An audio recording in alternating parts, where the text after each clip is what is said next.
Welcome back to 25 Ways, your place if you're a woman who has survived narcissistic abuse. I think what's important to talk about today is the fact that 30 years ago, when I started being a psychotherapist, when I took my licensing exam and started my practice, when I said I'm going to specialize in women's issues because everyone said you have to have a specialty, it was like a given, like, oh yeah, that's a great idea, to specialize in women's issues. We need more of that. There's a lot going on that women, need help with in this world. Somehow 30 years later, you become a target for specializing in women's issues. I mean, obviously we have social media in a very, much larger capacity than we had 30 years ago, but it's kind of like, I don't think I would have specialized in this. I mean, I would have just gone and been a lawyer or a doctor or something. Like, if you're a really smart person and you're industrious and you're like, okay, well, I have this skill set and this drive to do something, and so this is what I'm going to do, and it gets warped into something that is sordid, and you're attacked every day online for talking about women's issues, and that's what's happening to me. I just don't even know what to do anymore. So I think it needs to be broadcasted to everyone that talking about women's issues today in 2026 is like, I don't know, probably 1750. They think you're a witch. That's how it feels. And I'm not being dramatic. Like, this is really, there's been this steady decline in support for women's issues. That's why I was so happy to hear about Melinda Gates funding research for menopause, which it's just like, it's ludicrous to think about the fact that half of the population or more is women, and yet only like 10 to 20% of the resources for reproductive post midlife research has been given to women. It's like 80% to men. Even as we speak, I'm just so grateful to find freaking estrogen patches. I had to hunt down estrogen patches for menopause. Do you know how easy it is to get testosterone injections when you're just like 30? It's like nothing. It's like just any doctor will give it to you. And here we are as women struggling with what we struggle with when all of these hormones shift, and there's shame, there's this guilt, there's this don't talk about it, and oh, you didn't sleep last night, but still meet me at 7 a.m. for tennis or else you're a loser. Like, I've been enduring this for 2 years, and it's really nice to get a little bit of relief. But the point is, there's a correlation between all of this societal support of men's aging and men's hormonal needs, and women being told that you're being whiny or hysterical because you have menopause or you can't function. In the middle of my menopause, I've written 2 books. You know what? Nobody's buying them, and they're really good books. I can't compete with all of these conglomerates like BetterHelp and Alma and Headway, and the only one I haven't worked with is BetterHelp because they don't pay anybody anything. They really don't. It's kind of scary. But even the fact that as a woman who has worked in psychotherapy for 30 years, specializing in women's issues, I get paid the same as some guy just got out of grad school and signs up with any of your insurances. He gets paid the same as me, who has written 2 self-help books and has 50,000 followers on Instagram and 20,000 on Facebook. It's just, it doesn't add up. So today's podcast isn't just about narcissist abuse. It's about how societal misogyny and the algorithms favor anyone but a woman with 30 years of experience. Unless you have a huge budget, right? Because then you can compete with these people. And when I say huge, I mean like millions of dollars. I've spent a whole bunch of money on promoting my practice, promoting my publications on Instagram every freaking day. it doesn't matter. There are these angry white men every day of my life for the past 6 years that I've been on social media with talking about women's wellness. 30 years ago, there were no angry white men in my face every day. Now I get like at least 10 a day. I have to delete their comments. They're not just to me, they're to a community of women that are trying to talk about, oh yeah, I've been through this narcissist abuse romantically from a man. It's a real thing. And we can't act like this isn't happening. Is no one else observing this? That I have to delete 10 people? Is there any other like influencer therapist that goes through this, that specializes in women's wellness? It has also to do with, there are these bots, right? There are bots with millions of followers. They're really just, an AI entity. And those angry guys aren't angry at the bots talking about women's wellness. They're only angry at someone like me who has other things to offer besides what robots offer. So, I mean, I guess I'll take it as a compliment that all these angry white men are trying to stop me from talking about women's wellness.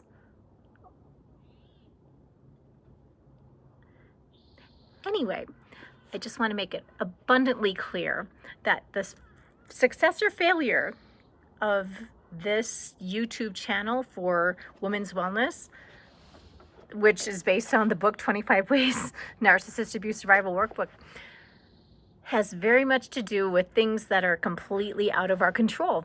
But I'm putting it out there anyway. So let's just get to business.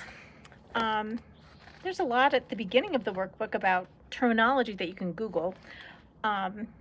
Today we'll go to Chapter 5, Respecting and Affirming Your Body.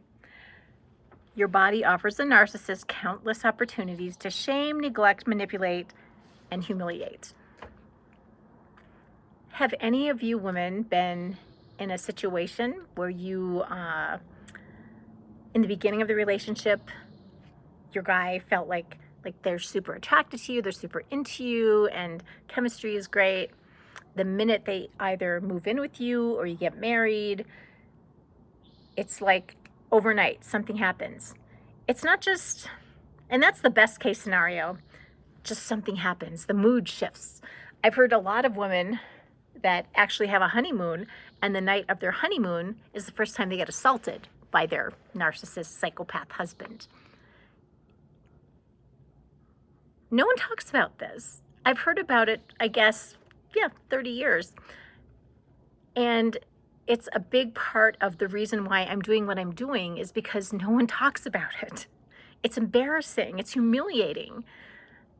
Whether it's because of what I just said, they just assault their wife, or because they're suddenly not interested in you and they start taking up with someone else. I've met so many women that within a month of their marriage discover that their husband is actually still seeing their ex-girlfriend from college and or somebody else over here. We don't have the bandwidth. A lot of us women, we're not wired this way. Like, we nest and we connect, and it's like an intimate, deep connection. And somehow they have this ability. And here's my theory. When you connect deeply, you use the rest of your brain for the other things in life, like raising children, grocery shopping, working, cleaning the house, being creative, painting, sculpting, going for walks, all of these things. These guys generally don't have a lot of really close friends. They have a lot of superficial friendships, or they have no friends but you, and you have to listen to them every night.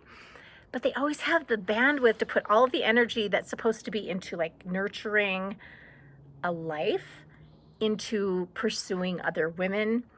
And they're really fast on their phones, and they're really sneaky on their messages. And I don't get it. I don't want to know how to do it. My brain doesn't work that way. we women, and I mean others, but survivors are generally people that have a focus. Like we're really into the person we're into, and we're into like this, the things we're passionate about, and we're not meandering, philandering. So that's it's part of the psychopathic narcissist equation. But a very important pillar of truth within what I'm discussing is the fact that they do not want to compliment your body. They used to before you got married. And it's not like you're walking around saying, tell me I'm a goddess, I'm Athena. No one's saying this. That's crazy. Of course, they want you to call them Adonis. They want you to think that they're like, and you do. You're like always praising their looks because they're so insecure and they've got these things they told you that, bother them. You don't use that against them. You, the healthy woman, the healthy partner, are saying complimentary things and acting like, that they don't have any deficiencies because you love them. And in your eyes, you don't see deficiencies. For the rest of your life with them, they are always pointing out your deficiencies in your physique. It's not just what they say, it's what they do. Body language, as we know. Watch what they do. Don't listen to what they say. You could be wearing your most, fabulous new dress. You go to a nice dinner and they're charming with everyone around and they're acting happy. But you come home and they don't touch you. At the whole dinner, there's nothing intimate. You could put on a nice fancy nightie and they could care less. The last narcissist, I haven't been with a whole bunch, I'm probably 3, but the last one that I was with, that I lived with, I had like 10 different negligees that I would wear, like new ones, nothing, not a word. It'd be like I was wearing a t-shirt in the dorms or something. Like they just would act like that, like nothing. And it is intentional. This is a very passive-aggressive way to say that they're not interested in you. I don't care that you did these things. As we know, it goes into many other areas. It goes into buying gifts and celebrating special occasions. But this particular chapter on them ignoring your body and using their ignoring your body as a way to humiliate you, it's a major component of especially covert narcissist abuse. There's this other type that is grandiose and even more psychopathic, where they use complimenting your appearance and your body into having you do things that you don't want to do. And that's another chapter, and we'll get to that. But right now we're just talking about reintegrating your confidence and feeling centered and secure in your physical appearance and how your body looks. You shouldn't have to be a perfect body. You don't have to be a size 4 or 2 or 6. It's not about that. Like we see couples walking on the beach or in the mall that are, all shapes and sizes, and the guys they're with are definitely into them. So let's get that out of the way. The fact that it doesn't matter what your shape or size of body is. What it matters is this person said they loved you the way you were when you married them, and now they're acting like there's something wrong with your body, which is delivered in not necessarily verbal messages, but just they're not interested in you. You have to do something very bizarre or grand to get them to be interested in you physically. There's a whole chapter on this, chapter 5. But let's go into the journaling and affirmations. Journaling reflection. Was my narc over or under excited about my body? How did he use sex to make me feel insecure about my body? Journal about that. Number 2, did my narcissist manipulate me, using his treatment of my body as a tool to get his way or to punish? Write about that. Did I seek attention from other men or tend to be too exhausted or too worried about my narcissist because he was stalking me. I haven't met a lot of psychopathic narcissists that don't stalk their female partners. So there's a 5, 6, 7, and you'll learn about those when you get the book. But let's go through some affirmations for your physical appearance. Your body that you had and you felt good about before you met your narcissist. Or maybe you had some insecurities and they preyed upon them, which they love to do. I love my body. I do not need a perfect body, but I do need to feel comfortable living inside of it. My body is beautiful. Body confidence issues which existed before I met my narcissist might have been triggered and worsened by his abuse or neglect. And there's more. How they make you feel about your body confidence is important. No one can make you feel or do anything, as we know.